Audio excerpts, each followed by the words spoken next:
Indian wide గా ఒక message మనం ఇవ్వాల్సిందే సార్. ఇది ఫ్యామిలీ ఆడియన్స్ చూడవలసిన సినిమా, ఇది ఓన్లీ థియేటర్ లో చూడవలసిన సినిమా సార్. నిజంగా చెప్తున్నాను. దీంతో పాటు ఇంకొక పాజిటివ్ మెసేజ్ కూడా మీరు ఇవ్వాలి. ఏంటంటే యాజ్ అ బన్నీ ఫ్యాన్స్ గా బన్నీకి చిరంజీవి గారు ఉండే అభిమానం ఎప్పటికీ ఉంటుంది కాబట్టి మీరు కూడా చిరంజీవి గారి ఆ మర్యాద ఎక్కడా పోకుండా ఎక్కడ తప్పకుండానే ఉంటుంది ఈ సినిమా. రాబోయే రోజుల్లో కూడా అలాగే ఉంటుంది అనుకోవచ్చా? 100%. సార్ నేను చిరంజీవి గారి పట్ల బన్నీ గారికి అభిమానం ఉంటుంది సార్, అది నీకు కాదనలేదు. యాజ్ ద మా హీరో గారికి ఇష్టపడితే ఆయన పట్ల మాకు కూడా కొంచెం గౌరవం ఉంటుంది. కానీ హీరోకు సంబంధించింది తనంతర ఇప్పుడు ఈరోజు తెగే ప్రతి టికెట్ కూడా తన పేరు మించి తెగుతుంది సార్. ఈరోజు మూవీ చూసే ప్రతి ఒక్కరు కూడా తన పేరు మించి తెగుతుంది టికెట్. 35 లక్షల టికెట్స్ కట్టేయంట. ఎస్ సార్, 1 అవర్కి 1 lakh టికెట్లు తెగుతున్నాయి అంటే నాట్ ఈజీ సార్. సో ఇది మనం బిగ్గెస్ట్ ఇండియాలోనే అది కూడా రికార్డ్ సార్. బుక్ మై షోలో ఆల్ టైమ్ రికార్డ్ సార్, ఇది కూడా all time record. Right.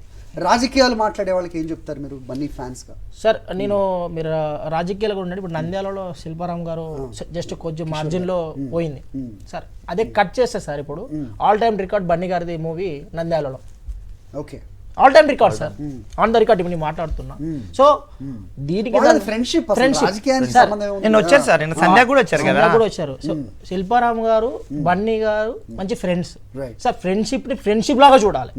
Ravi గారిది అర్జున్ గారిది ఫ్రెండ్షిప్ అది. సో వాళ్ళ ఫ్రెండ్షిప్ లో వీళ్ళు కొంతమంది కొంచెం పెయిడ్ ఆర్టిస్టులు వీళ్ళు దూరి సో దాన్ని కొంచెం పోర్ట్రేట్ చేయడం సార్. ఇప్పుడు ఆయన అంటే అన్ఎక్స్పెక్టెడ్ కనుక ఓడిపోయింది కనుక ఓకే సార్, గెలిచి ఉంటే ఏంటి పరిస్థితి చెప్పండి సార్. అంటే హీరో వాళ్ళని ఎవరైనా తన లోకల్లో తనకు క్యాడర్ ఉంటే తన ఒక మంచి చేసే ఉండదు, గెలుస్తారు ఓటమి కామన్ సార్. ఇప్పుడు హీరో గారిది కూడా ఇప్పుడు మనం కంపేర్ చేస్తాం సార్. ఇప్పుడు ఆల్ టైమ్ రికార్డ్ అంటే దానికి దీనికి కూడా లింక్ చేయాలి సార్, అట్లా ఉండదు కదా. ఒకటి మాత్రం చెప్తా సార్, కల్ట్ చూపించాం మేము ఫ్యాన్స్, కల్ట్ చూపించాం. రికార్డ్స్ డే 1 మాదే. ఆఫ్టర్ అందరూ డే వన్ అంటారు సార్. డే 1 లో ఏముంటుంది చెప్పు, రన్ టైం నడవాలి మనకి. వాళ్ళు రన్ టైం నడిస్తేనే కదా డబ్బులు. ప్రతి ఒక్కరు డే వన్ ఇప్పుడు కల్ట్ చెప్పారు కనుక ఓకే. ఇప్పుడు డే వన్ అంటే చాలా మంది కొంతమంది డాగ్స్ కొన్ని ఎగురుతూ ఉంటాయి, కొంతమంది కాండా. ఇప్పుడు వాళ్ళు లాంగ్ టైం రన్ కూడా మా వాడు ఈ రోజు 1 డేలో అడ్వాన్స్ బుకింగ్స్ తో లేపేసాడు. దీనికి ఏమంటారు 150 crores అడ్వాన్స్.